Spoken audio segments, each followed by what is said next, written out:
যদিও ব্যাপারটা ফেসবুকে আয়াসের সবাইরে কোয়া ঠিক নয়, তারপরে আমি কমু, কারণ আমার মনে অনেক দুঃখ, আমার বুক ফাইটটা জায়গা, আমার অনেক অনেক কষ্ট মনের ভিতরে। আমি সবার সাথে কষ্টটা শেয়ার করতে চাই, আমার মনের যে কষ্টটা, আমার মনের দুঃখটা আমি শেয়ার করতে চাই।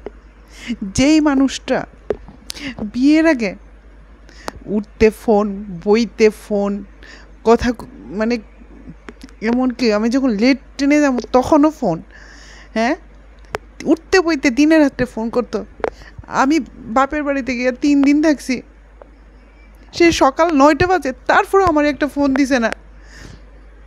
হ্যাঁ, আমি অপেক্ষা করে রয়েছি, হ্যাঁ কোন সময় ফোন দিব আমারে, হ্যাঁ ফোন করছে না আমারে, আমার বাধ্য হয়ে যারা ফোন করতে লাগছে।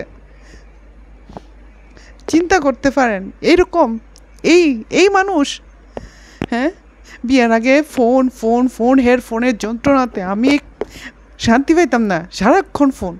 আর অক্ষণ সে আমারে রাত্রে 11টা বাজে, রাত্র 11টা বাজে গেছে গা, সারাদিনে তো ফোন করছেই না, 11টা বাজে সে যে কইতো না বলে তুমি ঘুমাইছো নি কি আসে বিষয় জানার লেগে একটা ফোন করে না। চিন্তা করেন কেমন মানুষ সে। আমি না চাইতেও আমার ফেসবুকে আসে না এই কথাটা, আমার দুঃখটা শেয়ার করতে লাগতেছে। কিছু করার নাই, কি করবো, কার কাছে কে কমো দুঃখটা? আপনারাই আছেন যার কাছে আমি এই কষ্টটা শেয়ার করতে পারবো। চিন্তা করেন, বিয়ে করে লাইছি কি আমি, তার ছিল তুই ছিল, আমার দাম নাই, আমার একটা ফোন করতো না সে। আমি তার ফোনের অপেক্ষা করতে করতে রাত্র 11টা বাজে লেছি, তারপরেও সে আমার একটা ফোন করলো না।